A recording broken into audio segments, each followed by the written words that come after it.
शक्तीपीठ महामार्गासंदर्भात सिंधुदुर्ग जिल्ह्यामध्ये शक्तीपीठ महामार्गाला कुठलाही फायदा होणार नाही। उलट पक्षी शक्तीपीठ मार्गामुळे सिंधुदुर्ग जिल्ह्याच्या पर्यटन आणि व्यापारी दृष्टिकोनाला मोठा नुकसान होणार आहे। शक्तीपीठाची घोषणा माननीय मुख्यमंत्र्यांनी केली आणि त्याला शेतकऱ्यांचा विरोध आहे हा भाग एक आहे, परंतु दुसऱ्या भागामध्ये शक्तीपीठ महामार्गाचा नवीन जो नकाशा आलाय त्या नकाशामध्ये शक्तीपीठ मार्ग राधानगरीपर्यंत आलेला आहे आणि राधानगरी मार्गे तो पात्रदेवीपर्यंत शक्तीपीठ मार्ग पोहोचणार आहे। परंतु आपण बघितलं असाल की जर शक्तीपीठ महामार्ग हा पात्रदेवीपासून सुरू झाला तर तो सातारापर्यंत पॅरलर रोड शक्तीपीठ मार्ग राष्ट्रीय महामार्ग पुणे बेंगलोरला पॅरलर साताऱ्यापर्यंत आहे आणि साताऱ्यापर्यंत पॅरलर असल्यामुळे साताऱ्यापासून मुंबईला जायला हा रस्ता अधिक सोपेचा होईल। त्यामुळे भविष्यात आम्हाला भीती आहे की मुंबई गोवा मार्गे जे जाणारे लोक आहेत किंवा मुंबई मार्गे किंवा गोवा मार्गे पर्यटनाच्या सिंधुदुर्गात येणारे लोक आहेत, हे सिंधुदुर्ग जिल्ह्यात न येता पात्रदेवी मार्गे डायरेक्ट एक तर साताऱ्याला जाऊ शकतात किंवा मुंबईवर येणारे लोक हे डायरेक्ट पात्रदेवीमध्ये येऊ शकतात आणि त्यामुळे व्यापारी दृष्ट्या या महामार्गाचं सिंधुदुर्ग जिल्ह्यात मोठं नुकसान होणार आहे। त्यामुळे हा महामार्ग खरं तर महामार्गाला आमचा विरोध नाही आहे, परंतु जर हा महामार्ग राधानगरीमध्ये येत असेल आणि 30 किलोमीटर मुख्य गोवा मुंबई मार्गाला तो जोडत असेल तर या महामार्गामुळे कणकवली, कसाल, ओरस, कुडाळ,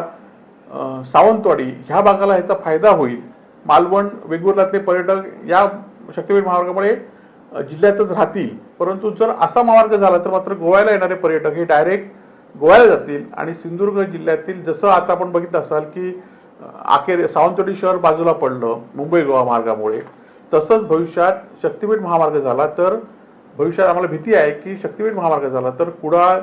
कणकवली, कसाल वगैरे ही जी महामार्गाची शहरं आहेत ती बाजूला पडतील। मालवण आणि वेंगुर्ल्याचा जो पर्यटक आता हळूहळू सुरू झालेला आहे तो सुद्धा बाजूला पडेल आणि लोक डायरेक्ट शक्तीपीठ मार्गाने मुंबई एक्सप्रेस हायवेवरून साताऱ्यावरून डायरेक्ट पात्रदेवीला उतरतील आणि त्यामुळे या शक्तीपीठाचा विचार करताना सिंधुदुर्ग जिल्ह्याचा विचार करावा अशी आमची मुख्यमंत्र्यांना आणि मंत्री महोदयांना आमची विनंती आहे। साहेब, या संदर्भात कालच दीपक केसरकर यांनी पत्रकार परिषद घेतली होती, ते पण असं म्हणतात की शक्तीपीठ महामार्ग नव्याने करण्यात आलेला आराखडा हा कोकणासाठी अन्याय करणार आहे असं तेही म्हणतात। नाही, त्यांची आता कुठे जमीन असेल किंवा त्यांच्या ह्यांची कुठे जमीन असेल त्या दृष्टीने ते म्हणत असतील, त्यामुळे त्यांच्या विरोधाला कारण गेल्या महामार्ग आणि आताच्या महामार्गामध्ये आंबोलीमध्ये काय मोठा फरक नाहीये, पण राधानगरीपर्यंत तो महामार्ग आलाय हा मोठा फरक आहे। चंदगड वगैरे काही गावं वगळलेली आहेत, परंतु मी सांगितल्याप्रमाणे जर शक्तीपीठ मार्ग आपण व्यावहारिकदृष्ट्या विचार केला तर एकदा गोव्यातनं बसलेला पर्यटक डायरेक्ट साताऱ्यामध्ये जाईल आणि त्यामुळे आपल्याकडचे हे 3-4 भाग हे होतील। म्हणून शक्तीपीठ महामार्गाचा शिवसेना आमचा विरोध आहे, परंतु व्यापारी महासंघाने सिंधुदुर्ग जिल्ह्यातल्या पर्यटन व्यावसायिकांनी ह्याचा विचार करावा आणि त्यांनी जर विचार केला त्यांना जर विरोध असेल तर आमचा शिवसेना या संदर्भात रस्त्यावर उतरेल। शक्तीपीठ महामार्ग हा अगदी पत्रादेवीमधून जात होता, परंतु तिथल्या काही सत्ताधाऱ्यांनी त्याला विरोध केला। हा विरोध केल्यानंतर ते काम बंद झालं। त्यानंतर पालकमंत्री असं म्हणतात की अजूनही आम्ही तो ठरवलेला नाही आहे, त्यानंतर आम्ही ग्रामस्थांशी चर्चा करून तो प्लॅन नाही, खरं तर आपण बघितलं असाल की शक्तीपीठ महामार्ग याचा सिंधुदुर्ग जिल्ह्यासाठी नेमका फायदा काय आहे ह्याचं खरं तर पालकमंत्री किंवा सत्ताधारी मंत्र्यांनी ह्याचा